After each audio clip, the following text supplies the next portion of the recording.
I am Tori Vandermint, and this is my audience.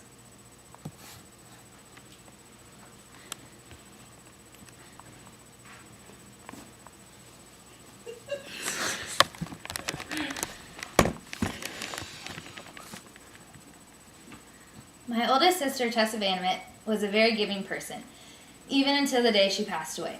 In 2001, she was just 16 years old when she got in an accident that took her life. There was a lady named Lorraine from Texas who was 30 years old with 2 children. Lorraine had an accident where she needed her kidney and liver transplanted. My sister Tessa, after passing away, gave her liver and kidney to Lorraine. Until this day, my mom still keeps in touch with Lorraine and receives many letters from her telling how grateful she is for my sister Tessa's willing to donate her organs. 114,000 are waiting for organs. 18 die every day while they wait.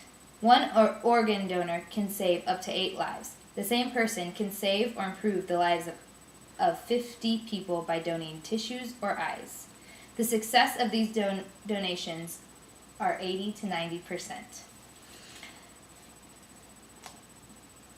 WebMD states that kidney and liver and hearts are the most donated things that are needed. Organ donors are always short of supply. Some people question if they can be a donor or not. Anyone, regardless of their age, gender, race, or medical history, can donate. According to organdonor.gov, the doctor will examine you to assure that you can donate because of your past medical history if you are afraid of that. HealthDiscovery.com states that one donor can donate kidneys to 2 people from dialysis treatments needed to sustain life. One donor can save the lives of patients awaiting heart, liver, lung, and pancreas transplants. One person can give sight to 2 people through the donations of their eyes. One person can donate bone to help repair injured joints or to help save an arm or leg threatened by cancer. One person can help burn victims heal more quickly through the donation of skin. One person can provide healthy heart valves for someone whose life is threatened by malfunctioning or diseased valves. There are many myths for donations that are available and how you can donate and things like that. According to the MayoClinic.com, the number 1 myth is that if you agree to donate your organs, your doctor in the emergency room won't try and work as hard to save your life because you're going to save someone else's anyways. The reality is, when you go to the hospital for treatment, doctors focus on saving your life, not somebody else's. You'll be seen by a doctor whose specialty more closely matches your particular emergency. The doctor in charge of your care has nothing to do with your transplantation. The number 2 myth is, maybe I really won't be dead when they sign my death certificate. It'll be too late for me if they've taken my organs for transplantation. I might have otherwise recovered. The reality of that is, although it's a popular topic in the tabloids, in reality, people don't start to wiggle a toe after they're declared dead. In fact, people who have agreed to organ donations are given more tests to determine that they are truly dead than those who haven't agreed. The number 3 myth is that organ donation is against my religion. In reality, organ donation is consistent with the beliefs of most religions in the States. This includes Catholics, Protestants, Islam, and most branches of Judaism. If you're unsure of or uncomfortable with your faith's position on donation, ask a member of your clergy. Another option is to check federal websites, which provide religious views on organ donations and transplantations. The number 4 myth is, I'm under age 18, I'm too young to make this decision. The reality is that's true in a legal sense, but your parents can authorize this decision. You can express to your parents your wish to donate, and your parents can give their consent knowing that this is what you wanted.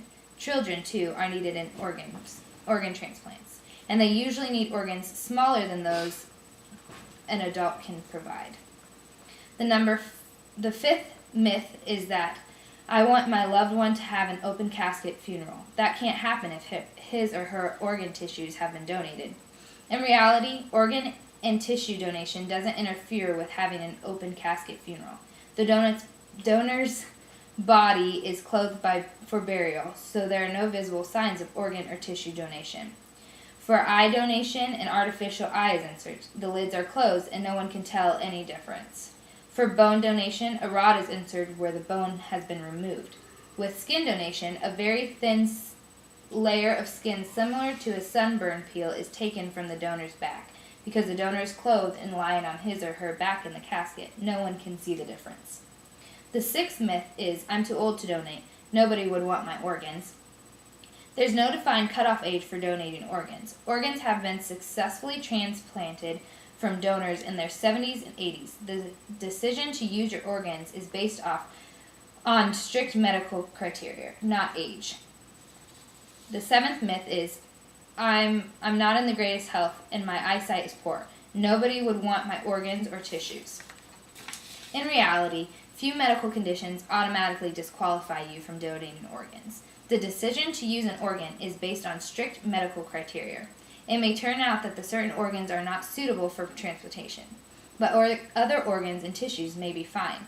The eighth myth is that I would like to donate one of my kidneys now rather than wait until my death, but I hear you can't do that unless you're a close family member of someone in need. Reality, while that used to be the case, but it isn't any longer. Whether it's a distant family member, friend, or a complete stranger you want to help, you can donate a kidney through certain transplant centers. If you decide to become a living donor, you will undergo extensive questioning to ensure that you are aware of the risks and make sure you are giving away your kidney out of pure goodwill and not in return for financial gain. The ninth myth is that rich, famous, and powerful people always seem to move to the front of the line when they need a donor organ. There's no way to ensure my organs will go to those who've waited the longest and the neediest. In reality, the rich and famous aren't given priority when it comes to organs. It may seem that way because they get all the publicity, but they are treated no different than anyone else. In fact, the United Network for Organ Sharing, the organization responsible for maintaining the National Organ Transplant Network, subjects all celebrity transplants to an internal audit to make sure the organ allocations was appropriate. And the 10th and final myth is that my family will be charged if I don't donate my organs. Reality. The organ donor's family is never charged for donating. The family is charged for the cost of all final efforts to save your life, and those costs are sometimes misinterpreted as costs related to organ donation.